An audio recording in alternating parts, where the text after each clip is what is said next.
Well, I'm joined in the studio by Mohamed Fahmy, the journalist who was jailed in Egypt, and also from Washington by Courtney Radsch from the Committee to Protect Journalists. Welcome both of you to the programme. To Washington first of all, and your reaction to today's sentence, 7 years for both of these journalists. It's devastating that this is how Myanmar, which is ostensibly on the pathway to democracy, has decided to treat reporters who are simply doing their job. And clearly the miscarriage of justice in a highly politicized court battle, this cannot be adhered to. We have to find a way for Myanmar to allow these journalists to be released, and they should never have been prosecuted in the first place. Mohamed Fahmy, you've been watching these events very, very closely. As you've watched over the months, were there echoes of obviously what had happened to you?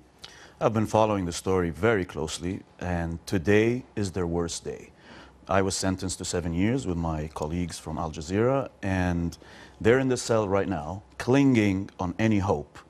And, you know, when you look at what happened to them, it's basically two really good journalists who wrote a good story 7 months ago about what was happening, the genocide that was happening in with the Rohingya community. And I think, and many people agree, that they're being punished for the good work that they have done. And honestly, it's a journalist's dream to receive documents, if this is true, from the police during a genocide about what's happening, and they did their job. You said a moment ago that today would be the worst moment, the moment that sentence is actually passed. You were in prison for more than a year. You were telling me a short while ago the number of dates. It's etched there in your mind. You will always know the number of days. How did you keep yourself going? I honestly kept myself going knowing that there are people out there fighting for me. It's a lifeline. Somehow, through the grapevine of the prison, there's information coming to these journalists right now as we speak that there are protests, there are people talking about them, people can follow the hashtags, and organizations like CPJ, Amnesty, International Observatory of Human Rights, and many others, the Canadian Journalists for Freedom of Expression, they do the job. And that's what saved me and kept my morale going, to be honest. And there you are, the pictures of you there in the court. Let me go back to Washington, because you heard there what Mohamed was saying about the next stages of all of this. What do you think the next stages should be from the international community? I think the international community has to stand strong and say that this is not acceptable. This is not the way that an ostensible democracy takes place, with, pillorying journalists and holding them accountable for in a very trumped up trial that had multiple, challenges in terms of what the police were said to have provided. It was just problematic all the way around. And so I think what the international community needs to do is to stand up and say this is unacceptable. They either need to be released, the pardon, they need to be pardoned, the sentence needs to be overturned.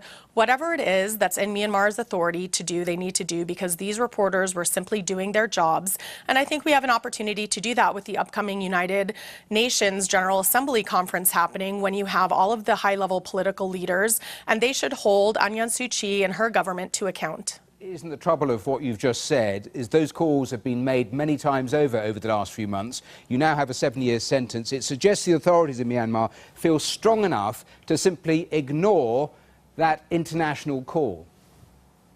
Well, I think now that you actually have the sentencing, there's an opportunity for Aung San Suu Kyi and for the government to pardon the journalists, to say that, okay, now that the legal process, which they deferred to as needing to conclude before they could intervene, has taken place, it's time to intervene and overturn that sentence. If there is no pardon, what should the international community then consider?